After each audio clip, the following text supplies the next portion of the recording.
What are we printing today? We need to put some envelopes. Yeah, and we put the envelope fuser in already. Now we gotta load up some envelopes. Which ones? Up there.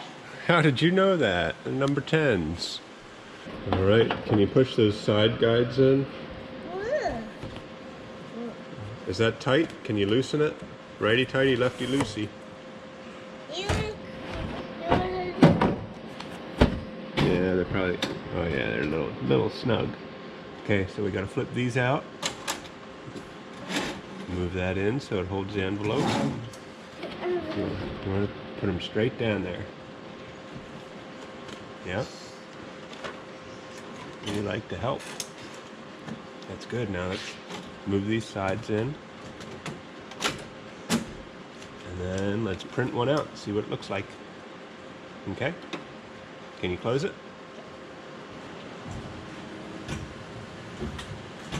There you go.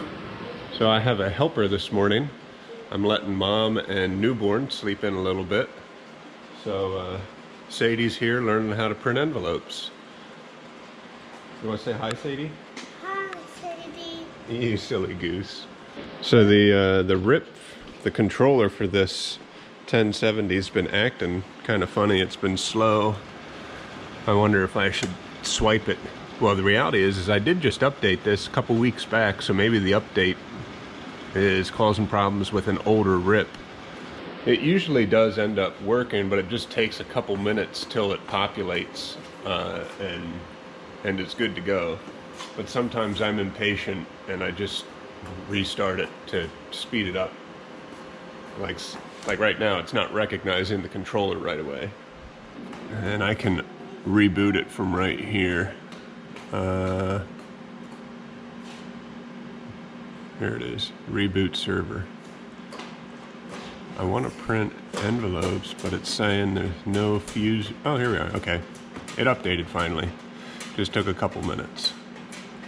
Okay, Sadie, we're ready. You gonna catch the envelope? You jump. Yeah. Oh, there it is. Can you get it? Oh, look at that. Envelope. Looks like I need to move it up a little bit, and then we'll print it.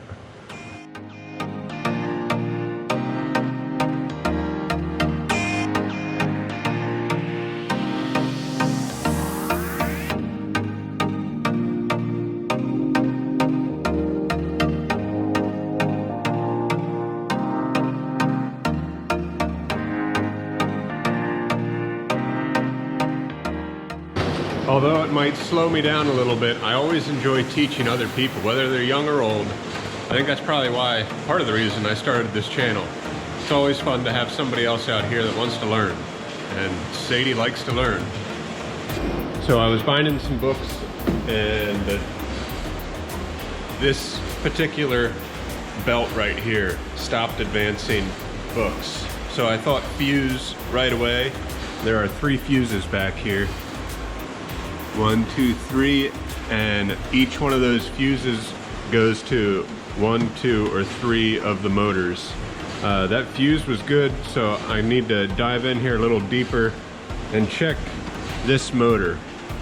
Also, nothing makes me happier than a child or an adult who cannot idly stand by.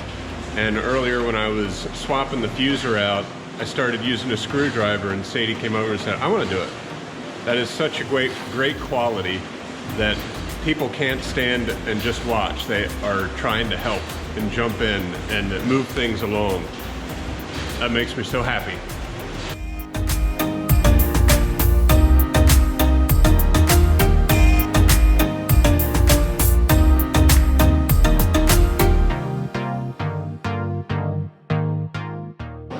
Okay, so I took this belt off.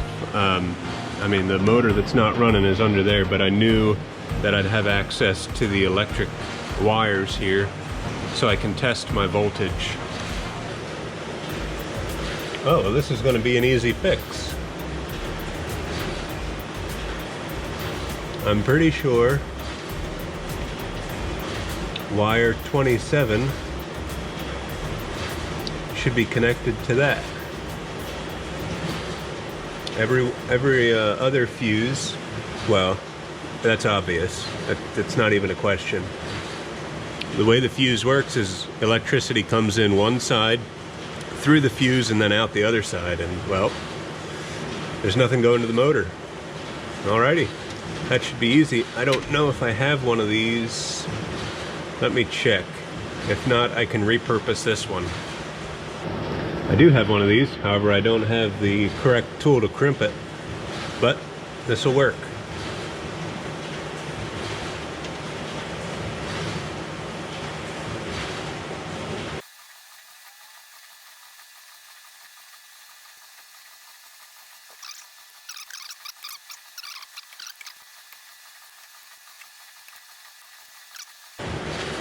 Man, it's really nice when it's an easy fix and I don't have to order a motor or wait. That means I should turn the binder on, warm it up so I can finish these books. Let's do that.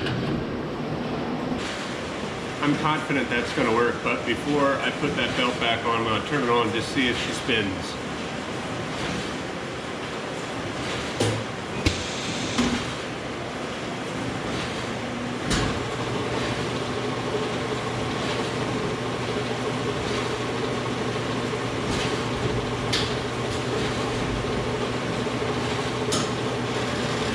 Perfect.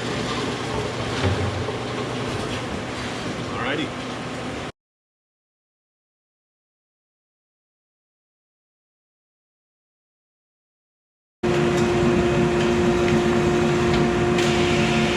Okay, here we are another day. Got a little bit of a sore throat, so I have a really low voice. I'll be fine. Anyways, I'm glad that motor wasn't broken because I want to do these 1,000 books today. And but before I get that done, I have labels to print. But I ran into a problem and I want to show you guys how I fixed the issue. So I typically print this job on a coated label sheet and I never had a problem. But as you can guess, I can't buy coated anymore. So I had to go to an uncoated label and I had this problem appear on the print. I'm not sure if you can even see this, but it looks like little speckles, like a line of speckles, of white specks. And it appears right along where the kiss cut is on this perforated, well, it's not perforated, on this label that's die cut. I don't know, maybe we can see this better if the glare doesn't show up. It goes right, oh yeah, there we can see it. So I immediately started thinking it probably has to do with that die cut because it was appearing at that wherever it's die cut in the sheet. So I rotated the sheet and it still did the same thing. That line appeared at the die cut. I immediately started thinking, well, it's got to be something with the transfer if it's appearing only at that spot. I don't know if there's a difference in electrical charge when that sheet goes underneath the second transfer that creates that lack of a transfer or that hiccup. So what I did is I went into the both sides adjustment. You can go in paper setting, you choose what you're printing, go to change set, expert adjust, and I first did CPM down. That's my go-to. That didn't seem to do much, so I changed the second transfer pressure to high, and that did it. So increasing the second transfer pressure solved that problem, and I've done hundreds since then and it looks fine. So if you run into that problem, that's how you fix it. And I wouldn't be surprised if there would be multiple ways to fix that.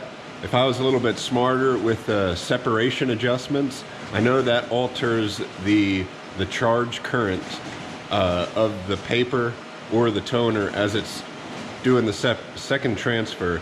So there's multiple changes that you could mess with. I just got lucky that it was the second thing I tried.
Just didn't quite have enough time to get all 1,000 done. If I would have started an hour sooner, or well, I had stopped to do some small jobs, try and keep some other things moving, but I have another 200 books there to bind on Monday morning. No big deal. But I've been dying to tell you a quick story. Okay, so I'm pretty sure in last week's video I told you I've just bought 2 skids of 1117 24 pound, and that's long grain. And I hate to admit it, but I'm gonna start running some 5.5 by 8.5 books, 4 up on that. That's the way I used to do books way back in the day when I first started. The bad thing is you have to trim your books down just slightly smaller than 5.5 by 8.5. It's really only like a 1/16 of an inch, so it's barely smaller, but still, that hurts my heart. A true 5.5 by 8.5 book should be 5.5 by 8.5 inches. But just to make my stock last a little bit longer, I want to start transitioning some jobs over to that. And also other jobs that I typically would print on a 12 by 18 and trim down so I could get bleed. I'm just going to do without bleed, just as long as the customer's okay with it. And you know, if it's something in-house here for our bookstore or something like that, I just print it without the bleed. You know, we don't need that. It's kind of nice printing stuff for myself. But anyways, the crazy thing is I ordered that paper. It came on Monday morning, and the truck driver said, yeah, I just delivered like 16 pallets to this other printer. And I was like, whoa, man, somebody's stocking up. And I hopped on my paper supplier website. Sure enough, that same stuff that I bought 2 pallets of is completely gone now. So it's crazy. I mean, you can basically only get 8.5 by 11 copy paper now. There is some 1117 short grain, but I don't need that. I'm set with the 17.5 by 11. But it's just wild. I'm kicking myself. I probably should have just bought 4 skids. Oh well. Hopefully paper starts rolling back in here soon. Anyways, thanks for watching. Thanks for all the comments. I read them all, and I do get back to you all. Sometimes it takes a week or a little bit more, but I appreciate it. I love hearing what everybody else is doing. It's crazy, crazy times out there. So good luck, stay safe, and you know, let's just power through this. We'll get through it, and I'll see you next week.